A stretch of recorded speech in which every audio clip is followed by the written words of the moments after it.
Good morning my dear student. जैसा कि बेटा हम लोगों ने लिविंग ग्रुप के बारे में कुछ डिस्कशन किया था कि गुड लिविंग ग्रुप क्या होते हैं, weaker the base, good leaving group. तो वीकर बेस होने के लिए आयन कैसा होना चाहिए बेटा, स्टेबल होना चाहिए। ठीक है। जैसा कि कुछ बच्चों में आ रहा डाउट कि सर एचआई कैसे स्ट्रॉन्ग एसिड होगा। बेटा देखो, आर्हेनियस के अकॉर्डिंग जो जो कंपाउंड H प्लस आयन बहुत जल्दी रिलीज कर देगा एक्वस मीडियम में, वो क्या होगा बेटा बोलो, वो गुड मतलब स्ट्रॉन्ग एसिड होगा। क्योंकि बेटा आपको पता है कि जैसे भी आप 17th ग्रुप में आप ऊपर से नीचे जाओगे, एच आई की बॉन्ड लेंथ बहुत ज़्यादा हो जाएगी। तो ये एच आई की बॉन्ड लेंथ ज़्यादा हो गई तो उनकी जो स्ट्रेंथ होगी, बॉन्ड लेंथ बढ़ गई, बट बॉन्ड स्ट्रेंथ वीक हो जाएगी। यानी कि जब इसको पानी में डालोगे तो बहुत तुरंत ही क्या हो जाएगा, डिजॉल्व हो जाएगा। बात समझ, डिसोसिएट हो जाएगा। यानी कि उतनी जल्दी क्या कर देगा, एक्सप्रेस आयन दे देगा।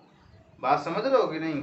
एक्सप्रेस आयन इतनी जल्दी दे देगा तो वही क्या कहलाएगा, स्ट्रॉन्ग एसिड कहलाएगा। बात समझ रहे हो ना बेटा? तो जैसा कि मैंने लिविंग ग्रुप के बारे में बताया था, कुछ चर्चा हुई थी कि कौन सा लिविंग ग्रुप स्ट्रॉन्ग होगा, कौन सा वीक होगा। बहुत कंफ्यूज हो रहे थे, बट थोड़ा सा एक दो बार वीडियो देखो। और बेटा ऑर्गेनिक केमिस्ट्री में आपको रिवाइज करते रहना है। जैसे आपने भी एक हफ्ते तक रिवाइज नहीं किया तो आप करते रहिए, क्योंकि आप पिछला भूल जाओगे, फिर आगे कॉन्सेप्ट नया लगेगा आपको। अब 11 की जैसे चीज़ें हैं तो 11 की चीज़ें बार बार अप्लाइड होंगी। अब यहाँ पे देखना बेटा तुम, तो 11 का हो सके तो केमिकल बॉन्डिंग चैप्टर एक है, तो उसको थोड़ा सा ध्यान से पढ़ लेना। ठीक है। जैसे डाइपोल मोमेंट क्या होता है, किसका डाइपोल मोमेंट जीरो होगा, किसका नॉन जीरो होगा, कौन पोलर होते हैं, नॉन पोलर क्या होते हैं। ठीक है बेटा, केमिकल बॉन्डिंग चैप्टर रिवाइज कर देना। हाइड्रोजन बॉन्डिंग क्या होती है, ये तो बहुत तरीके से हम लोग को पढ़ाया है मैंने। ठीक है। बॉन्ड लेंथ क्या होती है, बॉन्ड स्ट्रेंथ क्या होती है, बॉन्ड एंगल क्या होता है, ये सब आप लोग एक बार रिवाइज कर लेना बेटा। ठीक है। हो सके तो पूरा चैप्टर केमिकल बॉन्डिंग जो है वो रिवाइज कर लेना। ठीक है। जिससे क्या होगा कि अब इसमें बहुत ज़्यादा यूज आएगा उसको। तो आप एक बार उसको जब रिवाइज कर लोगे तो आपके दिमाग में ये चीज़ें रहेंगी, तो इजीली क्या कर पाओगे, आप कर पाओगे। तो मैंने क्या किया था बेटा, मैंने ऑर्गेनिक केमिस्ट्री को डिवाइड किया था 5 टाइप की रिएक्शंस में। कौन कौन सी रिएक्शन होती थी बेटा बोलो? वो रिएक्शन होती थी, पहले तो सब्स्टिट्यूशन रिएक्शन होती थी, सब्स्टिट्यूशन रिएक्शन। ठीक है। और दूसरी रिएक्शन कौन सी होती थी बेटा बोलो? दूसरी होती थी एलिमिनेशन रिएक्शन। एलिमिनेशन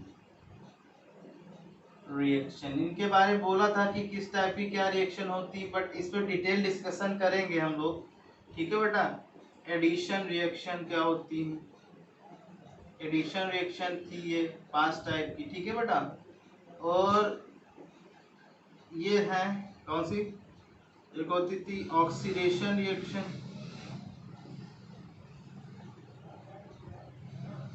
और फिफ्थ होती थी, बोलो बेटा, रिडक्शन रिएक्शन। कुछ मॉलिक्यूलर रिएक्शन है, ठीक है बेटा, कुछ मॉलिक्यूलर रिएक्शन है, उनको हम रिएक्शन में नहीं अभी जोड़ रहे हैं, बट जब आएंगे तब वहाँ मैं आप लोगों को बता दूंगा। ठीक है। तो यहाँ पे देखो बेटा, पहले तो बात करते हैं कि भाई रिएक्शन को ये 5 कैटेगरी में डिवाइड किया गया है।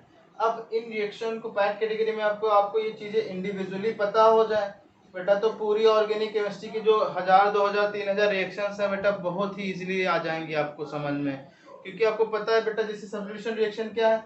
अब से ऑर्गेनिक केमिस्ट्री में सब्स्टिट्यूशन रिएक्शन आपकी बुक में कम से कम 500 से 700 800 कुछ रिएक्शंस हैं बेटा। ठीक है ना?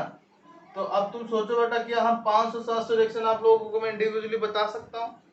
बोलो, उसके मैकेनिज्म पूरी बता सकता हूँ क्या? नहीं बता सकते ना बेटा, क्योंकि अब हम तुमको सब्स्टिट्यूशन रिएक्शन की मैकेनिज्म बता देंगे। उस तरीके से आप उस चीज को जो है क्या कर लोगे, उसके अकॉर्डिंग उन सब रिएक्शंस को आपके दिमाग में आ जाएंगी, बस आप करते रहना। जैसे आपको मैंने रोटी बनाना सिखा दिया, पूड़ी बनाना सिखा दिया, तो चाहे जिसकी पूड़ी बनाओ, चाहे मैदे की बनाओ, चाहे बाजरे की बनाओ, चाहे चाहे तुम जो है मक्के की बनाओ। ठीक है बेटा, तो आपको रोटी बनाना आ गया, चीजें समझ में, चाहे जो हो। तो आपको जैसे तुमको सब्स्टिट्यूशन रिएक्शन समझ में आ गई। जैसे सब्स्टिट्यूशन रिएक्शन कम से कम कितनी है बेटा, 500 से 700 के ज्यादा ही होंगी। ठीक है बेटा, 1000 तक हो सकती हैं।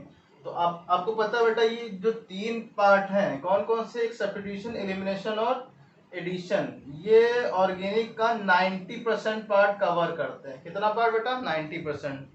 और ये जो दो हैं वो कितना पार्ट कवर करेंगे बेटा? 10% केवल।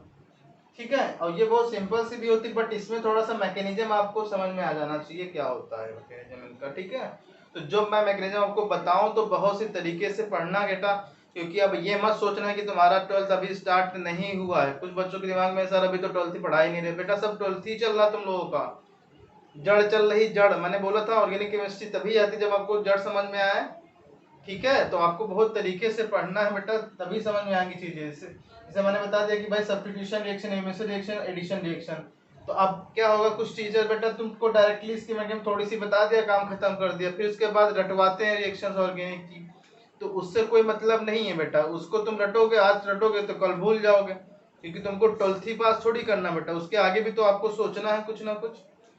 बात समझ रहे हो? तो आपको घबराने की कोई जरूरत नहीं है, आराम से करते रहो, धीरे धीरे करते रहो, अपने आप को प्रिपेयर करते रहो। लेकिन अब ये मत सोचना बेटा तुम्हारा 12th के एग्जाम नहीं होंगे, 12th के एग्जाम होंगे। ठीक है, कि कोरोना चल रहा है 12th के कैंसिल हो सकते हैं, ऐसा कुछ नहीं है।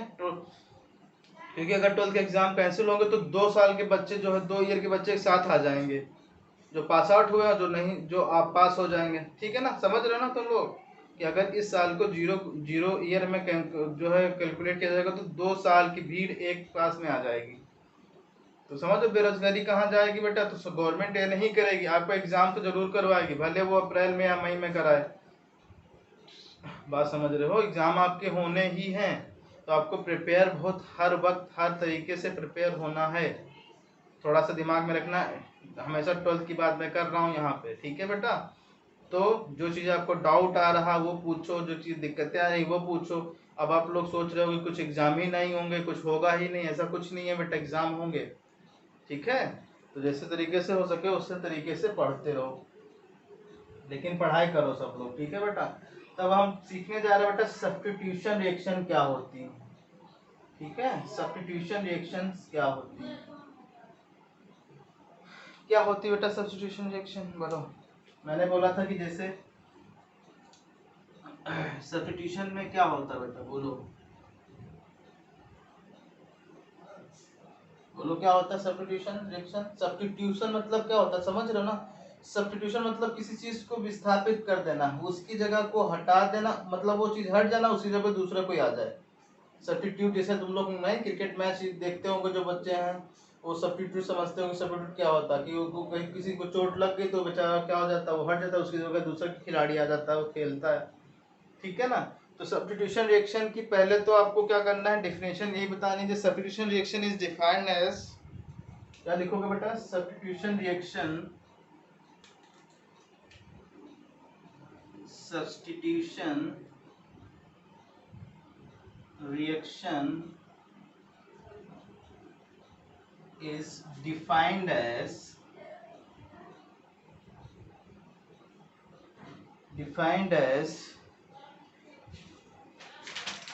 the living group, defined as the living group replaced by the living group, the living group। बेटा ये ग्रुप एटम भी हो सकता है और मॉलिक्यूल भी हो सकता है, तो यहाँ पे ब्रैकेट में लिख सकते हो एटम और मॉलिक्यूल। ठीक है,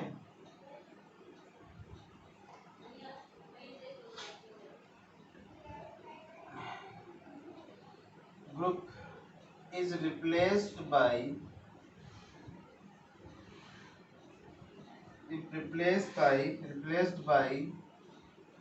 attacking reagent। अटैकिंग रीजन समझते हो बेटा कितने टाइप के होते हैं, अटैकिंग रीजन and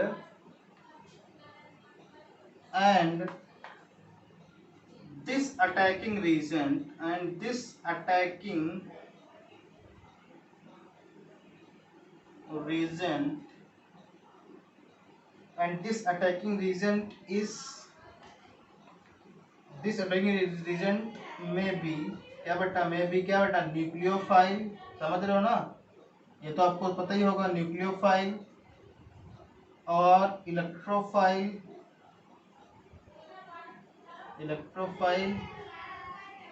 और क्या बेटा, फ्री रेडिकल भी है, और free radical. free radical,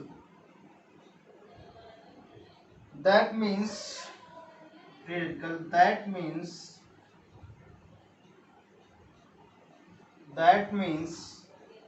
nucleophile are that means according to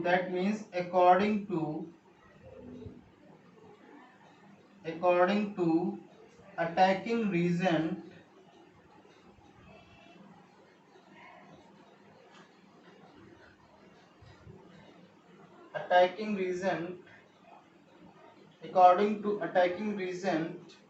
substitution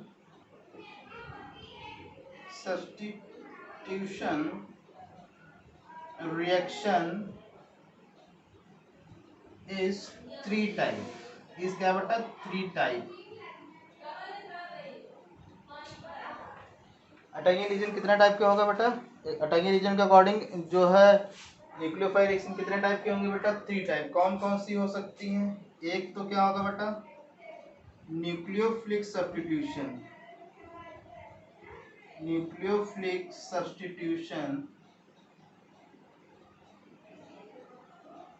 दूसरा क्या होगा इलेक्ट्रोफिलिक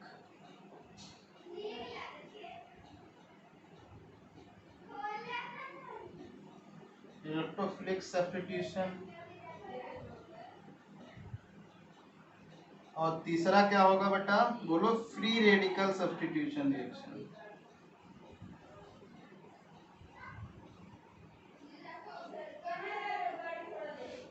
ठीक है,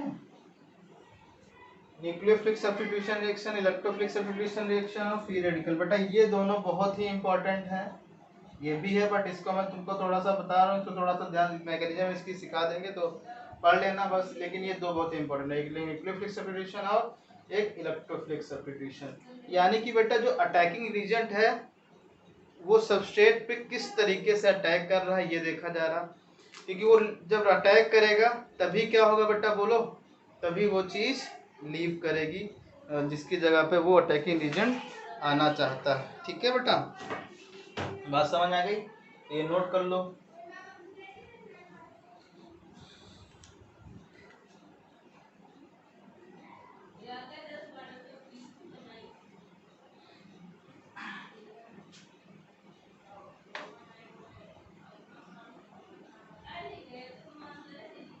अब देखो बेटा, यानी कि तुम्हारे पास अटैकिंग रीजन के अकॉर्डिंग कितने टाइप के रिएक्शन हो गए बेटा बोलो, बोलो कौन कौन सी रिएक्शन हुई थी बताओ बेटा। एक तो क्या होगी बेटा nucleophilic substitution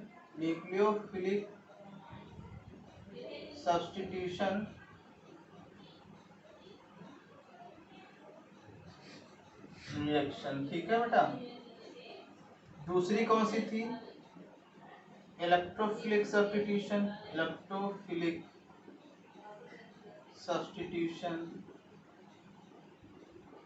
reaction.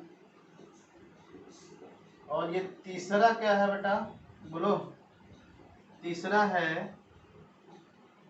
Free radical substitution. Free radical तो आप लोग समझ ही रहे होंगे,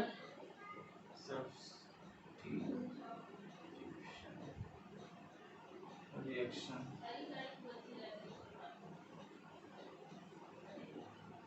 ठीक है, अब देखो बेटा न्यूक्लियोफिलिक और इलेक्ट्रोफिलिक सब्स्टिट्यूशन जो होता है जब बॉन्ड किस तरीके से ब्रेक होता है बेटा हेटेरोलिटिकली।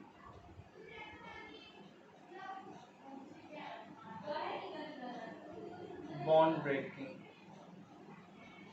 मतलब समझ रहे हो कि जब बॉन्ड क्या हो बेटा असमान रूप से टूटता है, ठीक है, तब जो है जो सब्स्टिट्यूशन होगा वो में भी क्या हो सकता है बेटा न्यूक्लियोफिलिक सब्स्टिट्यूशन होगा, में भी क्या हो इलेक्ट्रोफिलिक सब्स्टिट्यूशन हो। किसका बॉन्ड सबस्ट्रेट का बॉन्ड अगर किस तरीके से टूट रहा है बेटा वो, अगर वो बेटा यहाँ पे लिख सकते हो कहाँ पे बेटा सबस्ट्रेट की बॉन्ड की बात हो रही, सबस्ट्रेट समझ ही रहे हो क्या होता है, रिएक्शन में एक सबस्ट्रेट होता है एक रीजेंट होता है, तो सबस्ट्रेट का बॉन्ड अगर किस तरीके से टूट रहा है, ठीक है बेटा, वो अगर हेटेरोलिटिकली टूट रहा है तो उसकी कंडीशन कितनी बनती है, एक तो न्यूक्लियोफिलिक सब्स्टिट्यूशन होगा, एक क्या होगा बेटा इलेक्ट्रोफिलिक सब्स्टिट्यूशन होगा। फिर एक फ्री रेडिकल सब्स्टिट्यूशन, ये कैसा होगा बेटा, होमोलिटिकली, जब क्या होगा बेटा, होमोलिटिकली बॉन्ड ब्रेकिंग होती है तब। आपको पता है होमोलिटिकली बॉन्ड ब्रेकिंग कब होती है, जब मतलब समान रूप से, मतलब जब अपने अपने इलेक्ट्रॉन लेके अलग होते हैं एलिमेंट्स, एटम्स, ठीक है। बॉन्ड ब्रेकिंग क्या होगा, बॉन्ड ब्रेकिंग सब्स्टिट्यूशन। ओके बेटा, तो बात समझ में आ गई अच्छे से। तो कंडीशन कितने बॉन्ड ब्रेकिंग अकॉर्डिंग, दो कंडीशन होगी, कौन कौन से, एक तो हेटेरोलिटिक बॉन्ड ब्रेकिंग और एक क्या होगी, होमोलिटिक। ये तो तुमको मैं बता चुका हूँ, बट हेटेरोलिटिक और होमोलिटिक बॉन्ड ब्रेकिंग क्या होती है। तो हेटेरोलिटिक बॉन्ड ब्रेकिंग के अकॉर्डिंग कितने टाइप की रिएक्शन होगी, न्यूक्लियोफिलिक सब्स्टिट्यूशन रिएक्शन, और एक क्या होगी, या तो क्या होगी बेटा, इलेक्ट्रोफिलिक सब्स्टिट्यूशन रिएक्शन होगी। अगर सबस्ट्रेट का बॉन्ड बेटा किस टाइप से टूट रहा है, बोलो बोलो किस टाइप से टूट रहा है, होमोलिटिकली टूट रहा है, तो कौन सा होगा, तो कौन सा होगा, फ्री रेडिकल सब्स्टिट्यूशन रिएक्शन होगी। ये सबस्ट्रेट की बात हो रही बेटा, बात समझ रहे हो ना। यानी कि जब when the bond of substrate break in homolytically so that the two condition will occur, कौन कौन सी, first one is nucleophilic substitution, second one is electrophilic substitution. तो अब कैसे पहचानोगे कि भाई कहाँ पे कि न्यूक्लियोफिलिक सब्स्टिट्यूशन हो रहा है और कहाँ पे इलेक्ट्रोफिलिक सब्स्टिट्यूशन हो रहा है, ठीक है। तो इस चीज को आप पहचानने के लिए आपको क्या करना पड़ेगा, जो मैं सिखाने जा रहा हूँ बेटा उसको बहुत ही ध्यान से सीखना है कि क्या होगा बेटा, ठीक है ना, कि how to decide which type of substitution will occur, ठीक है ना। तो हेडिंग डाल के इसको ये लिख सकते हो क्या बेटा, how to decide which type of substitution will occur,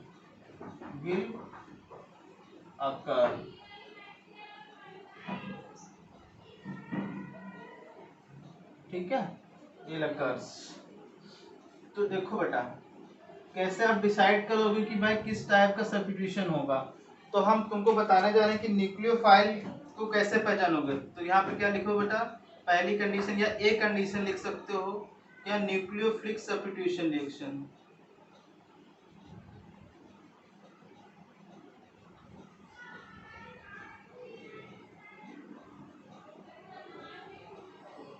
ठीक है बेटा, न्यूक्लियोफिलिक सब्स्टिट्यूशन रिएक्शन। आपको कैसे पहचानना बेटा कि न्यूक्लियोफिलिक सब्स्टिट्यूशन रिएक्शन होगी।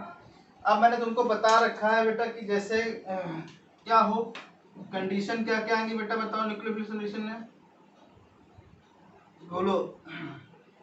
The compound of carbon, the compound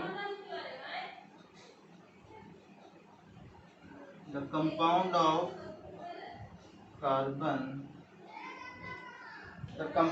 carbon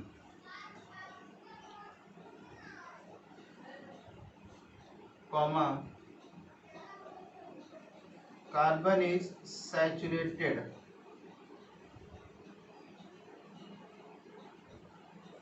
बेटा कार्बन इज सैचुरेटेड मतलब जो कंपाउंड है कार्बन का उसमें जो कार्बन होना चाहिए वो कैसा होना चाहिए, सैचुरेटेड होना चाहिए। मतलब in the compound of carbon is saturated. तो सैचुरेटेड कार्बन मतलब क्या कि जो कार्बन की जो बॉन्डिंग है बेटा, ठीक है, वो कैसी होनी चाहिए, सिंगल बॉन्डिंग सारी की सारी होनी चाहिए सैचुरेटेड, उसमें डबल बॉन्ड कहीं पे भी नहीं होना चाहिए। पहली तो कंडीशन तो ये है। दूसरी कंडीशन क्या है बेटा, द कार्बन इज क्या बेटा, sp3 हाइब्रिडाइज्ड, sp3 हाइब्रिडाइज्ड,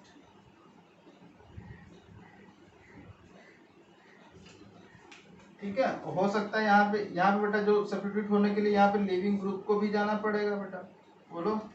अब ये सैचुरेटेड है और ये देखो बेटा ये sp3 है कि नहीं है, बोलो। क्योंकि इसमें सिग्मा बॉन्ड कितने हैं, 1 2 3 और 4 सिग्मा बॉन्ड है।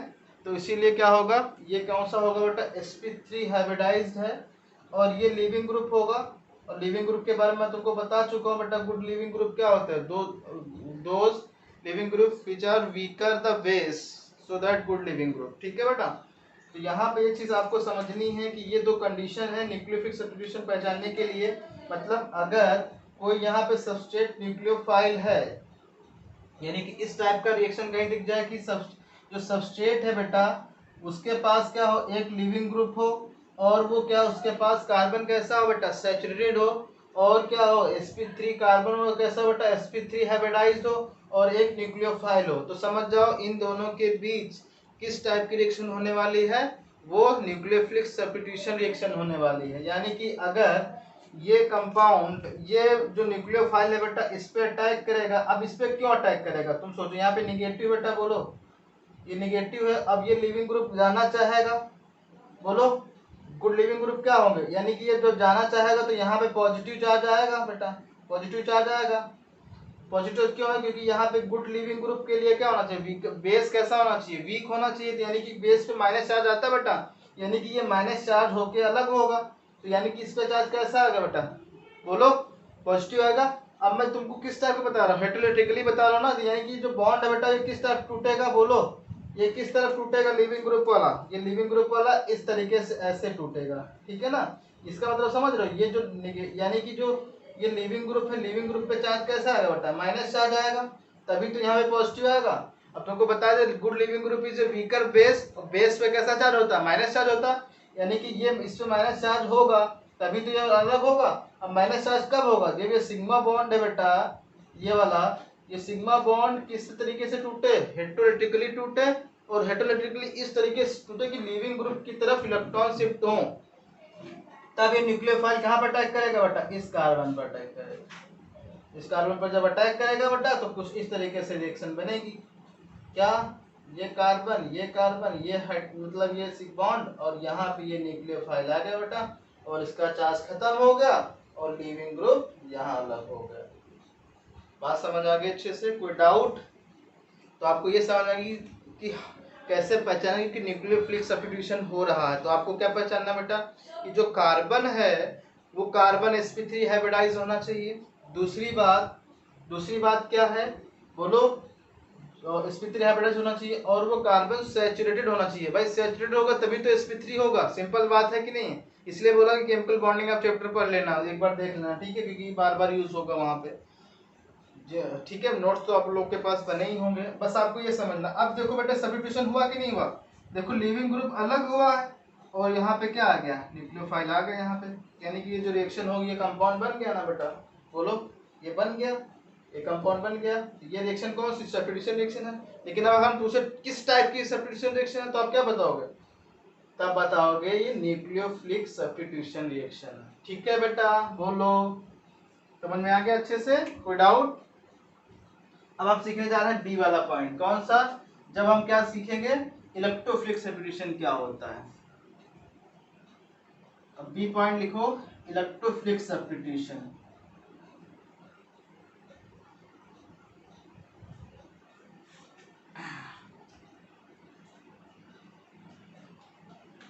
बी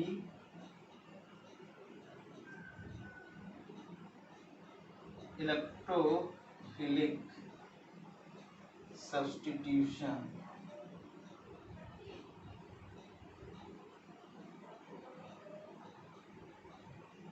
इलेक्ट्रोफिलिक सब्स्टिट्यूशन रिएक्शन में क्या होगा बेटा, बोलो। इलेक्ट्रोफिलिक सब्स्टिट्यूशन रिएक्शन मतलब E माइनस पहले से ही है, E प्लस पहले से ही है, मैंने क्या, यानी कि जो सबस्ट्रेट होना चाहिए बेटा वहां पे इलेक्ट्रॉन डेंसिटी हो, या तो क्या हो बेटा, माइनस चार्ज। यानी कि ये किस में सब्स्टिट्यूशन होता है, बेंजीन में, बेंजीन में अथवा बेंजीन डेरिवेटिव्स। बेंजीन डेरिवेटिव मतलब, बोलो बेंजीन डेरिवेटिव मतलब बेंजीन से जो उत्पन्न होते हैं। जैसे बेंजीन का फॉर्मूला क्या होता है बेटा, ये होता है ना, ये बॉन्डिंग ये बॉन्डिंग ये बॉन्डिंग, यहाँ हाइड्रोजन यहाँ हाइड्रोजन यहाँ हाइड्रोजन यहाँ हाइड्रोजन यहाँ हाइड्रोजन और यहाँ हाइड्रोजन, ठीक है। अगर मैं तुमसे पूछूं बेटा कि यहाँ पे कैसा हाइब्रिडेशन है, ये sp2 है कि नहीं है, यानी कि आपको इलेक्ट्रोफिलिक सब्स्टिट्यूशन के लिए आपको कंडीशन क्या क्या होनी चाहिए, एक तो बेंजीन हो और बेंजीन डेरिवेटिव्स हो, और क्या हो बेटा, दूसरी ये पहली कंडीशन हो, और क्या हो बेटा, और sp2 हाइब्रिडाइज क्या बेटा, हाइब्रिडाइज्ड कार्बन, ये कंडीशन हो तभी क्या होगा बेटा बोलो, तभी क्या होगा बोलो, तभी क्या होगा, इलेक्ट्रोफिलिक सब्स्टिट्यूशन होगा। नहीं मानते हो तो देखो इधर, मैं एग्जांपल के थ्रू आपको समझा रहा हूँ। देखो देखो बेटा, यहाँ पे जैसे यहाँ पे ये लिखा है बेंजीन, ठीक है बेटा। अब आपको पता है बेटा बेंजीन में कितने कार्बन होते हैं, 6 कार्बन होते हैं कि नहीं होते हैं बोलो। ये कार्बन, ये कार्बन, ये कार्बन, ये कार्बन, ये कार्बन और ये कार्बन, और यहाँ हाइड्रोजन है बेटा, यहाँ भी हाइड्रोजन है, यहाँ भी हाइड्रोजन है, और यहाँ भी हाइड्रोजन है, और ये भी हाइड्रोजन है, और ये भी हाइड्रोजन। ठीक है, ये बॉन्ड तो आपको समझे में आ रहा बेटा, बॉन्ड अल्टरनेट पोजीशन पे होते हैं। ठीक है, और यहाँ पे है इलेक्ट्रोफाइल। ये इलेक्ट्रोफाइल यहाँ माइनस इसलिए है बेटा क्योंकि यहाँ देखो, अगर इसमें सब्स्टिट्यूट होगा, सब्स्टिट्यूशन होगा तो समझो ये हाइड्रोजन है बेटा। अब हाइड्रोजन और कार्बन में इलेक्ट्रोनेगेटिविटी किसकी ज्यादा होती है बताओ, कार्बन की ज्यादा होती है हाइड्रोजन से, बोलो होती कि नहीं होती। अब तुम सोचो बेटा कि ये वाला जो बॉन्ड टूटेगा, कौन सा बॉन्ड, ये वाला बॉन्ड टूटेगा तो यहाँ पे कार्बन की तरफ टूटेगा, बोलो कार्बन की तरफ टूटेगा तो हाइड्रोजन पे कैसा आएगा, प्लस चार्ज, और कार्बन पे कैसा आएगा, माइनस चार्ज। अब कार्बन पे माइनस चार्ज आएगा कि नहीं आएगा बोलो बेटा। अब ये जो न्यूक्लियोफाइल है बेटा, ये अटैक कर देगा कहाँ पे, इस वाले कार्बन पे अटैक कर देगा, बोलो। यानी कि कुछ इस तरीके का स्ट्रक्चर बनेगा बेटा, ये आ जाएगा तुम्हारा इलेक्ट्रोफाइल यहाँ पे, और यहाँ पे हाइड्रोजन प्लस आ जाएगा। बात समझ गए, यानी कि ये सब्स्टिट्यूशन जो हुआ बेटा वो किसमें हुआ, इलेक्ट्रोफिलिक सब्स्टिट्यूशन हुआ। यानी कि जब हम एलिफेटिक की बात करेंगे तब न्यूक्लियोफिलिक सब्स्टिट्यूशन की बात करेंगे, और जब एरोमेटिक की बात करेंगे वहाँ पे इलेक्ट्रोफिलिक सब्स्टिट्यूशन होगा। बात समझ रहे हो, वहाँ इलेक्ट्रोफिलिक के साथ साथ बेंजीन रिंग में बेटा दोनों जो सब्स्टिट्यूशन होते हैं, कौन कौन से, electrophilic substitution as well as nucleophilic substitution. ये बताऊंगा मैं किस तरह पे किस कंडीशन में न्यूक्लियोफिलिक होगा, किस कंडीशन में इलेक्ट्रोफिलिक होगा। बात समझ में आए बेटा बोलो। जैसे तुम सोचो बेटा ये किस कंडीशन में होगा, ये लिख लिया होगा तुम लोगों ने, मिटा दे इसको। जैसे तुम सोचो, जैसे क्लोरोबेंजीन है बेटा, ठीक है ना, तो क्लोरोबेंजीन जो है, ये देखो ये क्लोरोबेंजीन जैसे है यहाँ, ठीक है बेटा, ये क्लोरोसीएल लिखा हुआ, ठीक है। तो देखो दो कंडीशन है, एक तो आप क्या करना चाहोगे, इस बेंजीन से इसको, इस सीएल को अलग करना चाहोगे, या क्लोरोबेंजीन से हम जो है ऑर्थो हाइड्रोक्सी क्लोरोबेंजीन बनाना चाहते हैं, तो आप कैसे बनाओगे बोलो, बोलो बेटा। यहाँ पे क्या है, क्लोरोबेंजीन है, अब यहाँ पे ये बनाना चाहते हो आप, ये OH, तो या तो आप क्या करोगे बेटा, या तो आप Cl को हटाओगे, या तो Cl ना हटा के क्या करोगे, हाइड्रोजन को हटा के। जब आप Cl को हटाओगे तब Cl को हटाने के लिए Cl पे माइनस चार्ज आएगा और कार्बन पे पॉजिटिव चार्ज आएगा, यानी तब क्या होगा बेटा, न्यूक्लियोफाइल अटैक करेगा यहाँ पे। यानी इस बेंजीन में किस टाइप का सब्स्टिट्यूशन होगा, न्यूक्लियोफिलिक सब्स्टिट्यूशन होगा। लेकिन जब हम इस Cl से कोई मतलब नहीं है, इस हाइड्रोजन से मतलब है, तब जो सब्स्टिट्यूशन होगा बेटा तब कैसा होगा बेटा, ये इलेक्ट्रोफाइल का सब्स्टिट्यूशन होगा। बात समझ रहे हो ना, तब क्या होगा, इलेक्ट्रोफिलिक सब्स्टिट्यूशन होगा। ठीक है, ये मैं बताऊंगा किस तरीके से होगा, कैसे होगा। ओके बेटा, तो देखो अब मैं तुमसे बताने जा रहा हूँ कि न्यूक्लियोफिलिक सब्स्टिट्यूशन जो है उसमें किस टाइप का चीजें होती हैं, वो भी मैं बताने जा रहा हूँ। देखो बेटा क्या होता है कि जैसे मैं तुमसे बोलूँ कि ये कार्बन है, सैचुरेटेड है, sp3 हाइब्रिडाइज्ड है बेटा, और यहाँ पे लीविंग ग्रुप लगा हुआ है, ठीक है, प्लस न्यूक्लियोफाइल सब्स्टिट्यूशन। अब देखो बेटा यहाँ पे ये क्या है, लीविंग ग्रुप है, और यहाँ पे कार्बन है। अब ये लीविंग ग्रुप पे छोड़ के जाएगा तो माइनस चार्ज पे आएगा, यहाँ पॉजिटिव चार्ज होगा, ये अटैक कर देगा यहाँ पे। अब एक चीज बताओ मुझे कि ये चीज जो है, ये चीज क्या है बेटा, लिविंग ग्रुप है, और ये क्या है, कार्बन है, ये लिविंग ग्रुप है। तो कार्बन और लिविंग ग्रुप जो है वो किस टाइप का होगा बेटा बोलो, उनके बीच बॉन्ड लेंथ कैसी होनी चाहिए, स्ट्रॉन्ग की वीक, वीक होनी चाहिए ना, बोलो। उनके बीच जो बॉन्ड लेंथ होनी चाहिए वो कैसी होनी चाहिए बेटा, बोलो। बॉन्ड लेंथ ज्यादा होनी चाहिए और ये वीक होना चाहिए। बात समझ रहे हो बेटा क्या, कि जो न्यूक्लियोफाइल है ये अटैक करेगा इस पे तब जब ये छोड़ के जाएगा ना बेटा ये, और ये छोड़ के कब जा सकता है, जब ये क्या हो बेटा, ये वीक हो। ये जो बॉन्ड लेंथ क्या हो बेटा, ये बॉन्ड लेंथ क्या हो, बॉन्ड लेंथ वीक हो बेटा, बॉन्ड लेंथ क्या हो, वीक हो, और लार्जर बॉन्ड होनी चाहिए, लार्जर बॉन्ड लेंथ। दो कंडीशन, जितनी बड़ी होगी उतनी इजीली से जाएगा और उतना ही अच्छा क्या होगा बेटा, बेस। जैसे यहाँ पे हम क्या कर रहे हैं, एक एग्जांपल के थ्रू मैं बता रहा हूँ। जैसे ये CH3 है बेटा और ये Cl है, ठीक है, और यहाँ पे मैंने लिख दिया KCN, क्या लिख दिया बेटा, KCN लिख दिया। तो जो KCN, अब इसमें देखो, इसको देखो बेटा, इसको करो, जो कंडीशन है क्या, कार्बन हाइड्रोजन, ये हाइड्रोजन है, ये हाइड्रोजन है, और ये है Cl। अब देखो ये Cl गुड लिविंग ग्रुप होगा कि नहीं होगा, कैसे आप पहचानोगे गुड लिविंग ग्रुप होगा,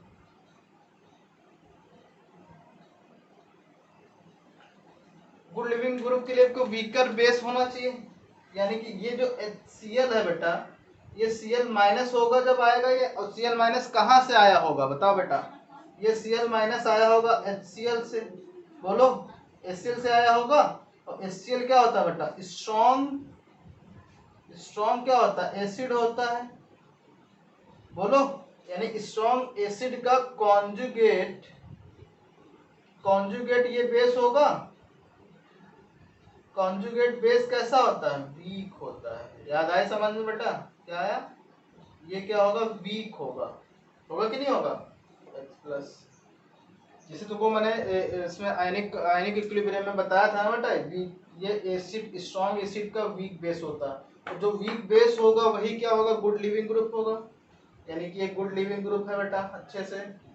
अब यहाँ पे देखो K प्लस है और ये Cn माइनस है। अब ये Cn क्या करेगा, यहाँ पे अटैक कर देगा, यानी कि CH3 Cn बन गया बेटा, और KCl अलग हो गया। बोलो, बात समझ आ गई अच्छे से, कोई डाउट, बोलो।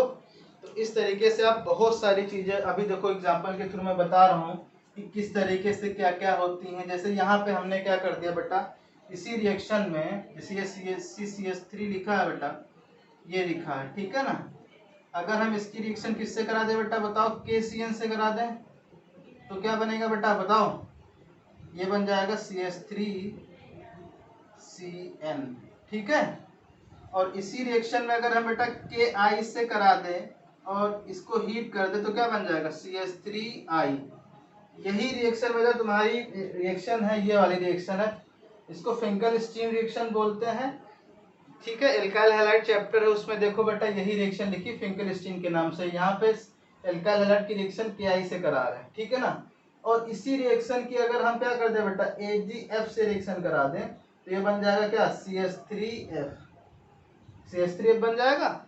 और यही रिएक्शन तुम्हारी NCERT में दे रखी है, किस नाम से, वो तो स्वार्ट्स रिएक्शन के नाम से, ठीक है ना। और इसी रिएक्शन में अगर हम क्या कर दें बेटा, देख लो, इसी रिएक्शन में हम कर दें KOH की रिएक्शन, KOH कर दे तो यहाँ बन जाएगा CH3OH, ये यानी एल्कोहल बन गया बेटा, बोलो। और इसी रिएक्शन में अगर हम क्या कर दें बेटा, इसी रिएक्शन में अगर हम कर दें, बोलो, अगर हम इसी रिएक्शन में CH3ONA सोडियम मेथॉक्साइड की रिएक्शन इससे करा दें तो तुमको पता है बेटा, सोडियम मेथॉक्साइड में CH3O- ये क्या बेटा, गुड क्या है, न्यूक्लियोफाइल है। तो ये क्या बन जाएगा बेटा बताओ, ये बन जाएगा CH3O CH3। ये ईथर बन गया कि नहीं बन गया बताओ, ईथर बना है कि नहीं। अब ईथर बना है, इसी को बोलते हैं विलियमसन ईथर सिंथेसिस।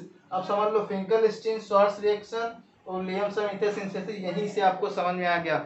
और ये आपको समझ में आ रहा है कि यहाँ पे किस टाइप का सब्स्टिट्यूशन हो रहा है बेटा, किस टाइप का सब्स्टिट्यूशन हो रहा है बताओ, यहाँ पे न्यूक्लियोफिलिक सब्स्टिट्यूशन हो रहा है। बोलो बेटा। तो आप लोग देख रहे हो कि मैकेनिज्म कितनी इंपॉर्टेंट थी। अब तुम लोग सोच रहे हो कि बेसिक केमिस्ट्री पढ़ाने का क्या उद्देश्य है, तुम लोग फ्री रेडिकल नहीं समझते, कार्बोकेटाइन नहीं समझते, कार्बन एनाइन नहीं समझते, तो ये क्या समझते बेटा, बोलो समझते। तो मैं आपको 500 के 500 रिएक्शन रटवाता, इससे अच्छा था कि वो जो चीज़ मुझे जो इम्पोर्टेंट लगी कि उस समय रिएक्शन मैकेनिज्म आपको पढ़ानी चाहिए, तभी मैंने ये सब चीज़ें आपको पढ़ाई।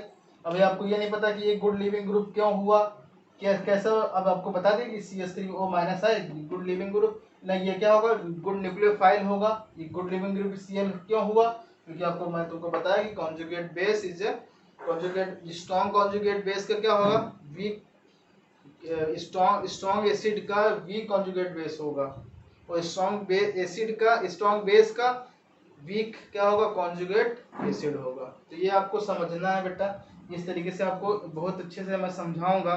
ऑर्गेनिक आपके टिप पे होगी, लेकिन आप मेरे साथ रहिए और धैर्य रखिए, हर चीज़ आपके पास होगी, ठीक है बेटा। Thank you.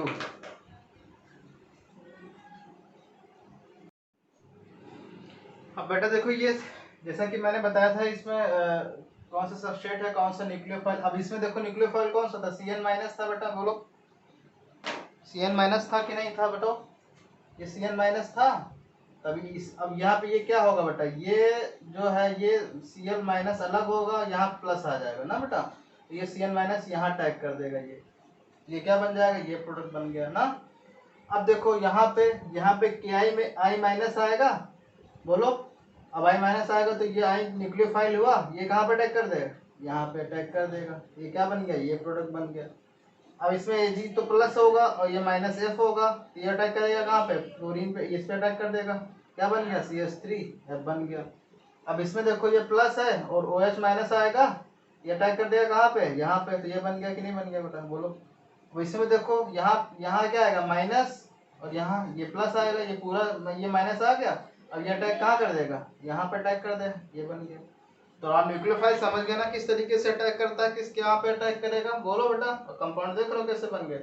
अब से मैं तुमसे बोलूँ कि वैसे डाईमेथाइल ईथर बनाओ, तो आपके दिमाग में आना चाहिए एक तो अल्काइल हैलाइड होना चाहिए और एक सोडियम एथॉक्साइड होना चाहिए, डाईमेथाइल ईथर बन गया। या मेथाइल साइनाइड बनाओ, तो मेथाइल साइनाइड कैसे बनेगा बेटा, KCN। तो आपको इस तरीके से आपको पता होनी चाहिए, ओके बेटा। चलो ठीक है, थैंक यू।